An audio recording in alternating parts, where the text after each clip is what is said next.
حبي لك رمضان شهر الرحمة والغفران. يا حبي لك رمضان شهر الرحمة والغفران. يا رحمة من ربي. Ассаламу алейкум ва рахматуллах. Құрметті облыс тұрғандары, құрметті апалар мен ағалар, бауыр қарындастар. Ең бірінші сіздерді мына келе жатқан қасиетті Рамазан айымен құттықтағым келеді. Бұл қасиетті Рамазан айы бұл жылы Алла бұйырса 24 сәуір күні басталады. Яғни бұл жылы біздер 24 күні сәресіне тұрып, ал 24 күні сол кешке аузашарға иншалла бәріміз не қыламыз, шаңырағымызды қарсы аламыз. Рамазан айы Құран айы, Рамазан айы ораза айы, Рамазан айы мейірбандық айы, Рамазан айы қамқоршылық айы. Рамазан айында адам баласы қолдан келгенге шейін Алла тағалаға жақындау керек, жақсы жұмыстарды көбірек істеу керек. Өйткені Рамазан айында Алла тағала жаннаттың есіктерін ашады, тозақтың есіктері жабылады және шайтанды кісендеп тастайды.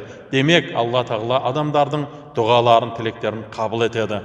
Бұл айда істеген әрбір жақсы жұмысымыз басқа айларға қараған кезде 700 есе немесе одан да артығымен сауап ретінде қабылданады. Сондықтан да біздің мешіттеріміз енді карантинға байланысты жабық болатын болса, бірақ ізгі жақсы жұмыстарымыз ашық болады. Сондықтан да бұл жылы пітір садақасы 370 теңге деп белгіленді. Оны міне сіздер альхамдулилля үйдеріңізден отырып, со Каспиның былай айтқанда банк арқылы пітір садақаны жіберуге болады. Сонымен қатар альхамдулилля былай айтқанда азық түлік сататын дүкендерде де біздер не қоямыз, осы жәшіктерді қоямыз. Сол жерге беріп иншалла, ал одан кейін иншалла кешке таман біздер оның дұғасын жасаймыз, батасын береміз иншалла. Осы берген пітір садақаларыңыз, зекеттеріңіз қабыл болсын деп біз дұғадан тілейміз. Ал енді әрине бұл жыл Рамазан айы басталуы ерекше болып отыр. Өйткені елімізде карантин жарияланған. Құдайға мінәжат етейік, дұға етейік. Мына індет